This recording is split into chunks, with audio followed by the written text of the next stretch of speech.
Let's break it down. Not long ago, Ripple and its token XRP were treated as the joke of crypto think pieces, the classic zombie blockchain. Huge market value, but people asking, what is this actually used for? On top of that, the company was stuck in a long, ugly fight with US regulators. Now, the story looks very different. You see headlines talking about Ripple's $180 billion reinvention. XRP is back among the top crypto assets by market value, and the company is quietly building something that looks more like a financial empire than a simple token project.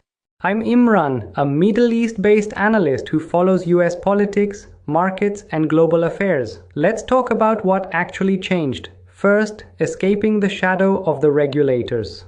For years, Ripple was locked in a lawsuit with the US Securities and Exchange Commission over how it sold XRP. That scared off US exchanges, banks, and big investors.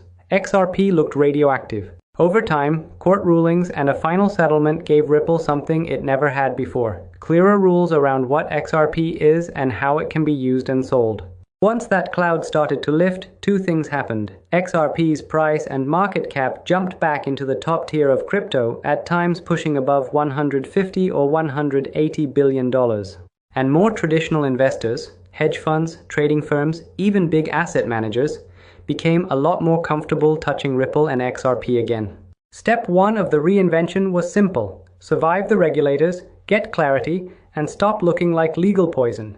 Second, buying a new business model. Ripple didn't just sit there and celebrate a higher token price, it went shopping. Over the last couple of years, the company has spent billions buying firms in areas like prime brokerage, crypto custody, and treasury and payment software. These are the boring but powerful pieces of plumbing that big institutions need to move money and digital assets around. At the same time, Ripple launched its own dollar-pegged stablecoin, often described as RLUSD. That stablecoin has crossed the billion-dollar mark in circulation, and it is being used in real payment and settlement flows, not just speculation. Put this together and you get a different picture. Not just XRP, a coin that traders flip, but Ripple turning into a kind of mini crypto bank, with payments, stablecoins, storage, trading access, and software for institutions.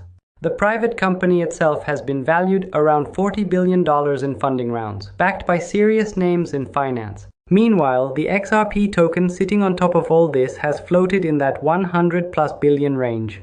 That gap between company value and token value tells you there is a lot of belief and also a lot of risk. Third, turning XRP into an ecosystem, not just a coin. Ripple is also backing outside vehicles that revolve around XRP. One example is a venture planning to list on Nasdaq with the main purpose of holding and managing XRP as a core asset, essentially a public XRP investment vehicle. Alongside that, Ripple is pushing for deeper integration of XRP and its stablecoin into cross-border payments, corporate treasury, and even potential banking licenses.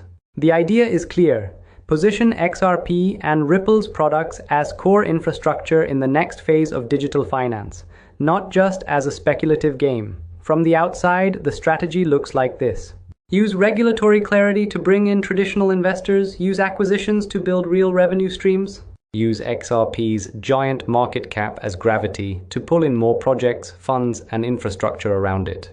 That is what people mean when they talk about a $180 billion reinvention.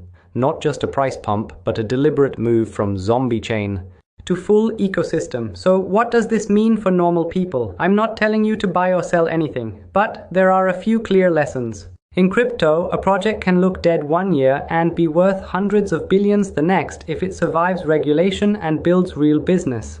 Traditional finance isn't running away from crypto, it is quietly moving into the parts that look regulated, boring, and profitable, like payments and stablecoins.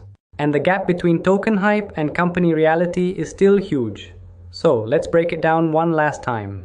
Ripple's story today is legal clarity, big acquisitions, a growing stablecoin, major investors coming in, and an XRP market cap that sits above many famous global companies. The question is whether that is the foundation of a long-term financial giant or just the most polished version of speculation we have seen so far.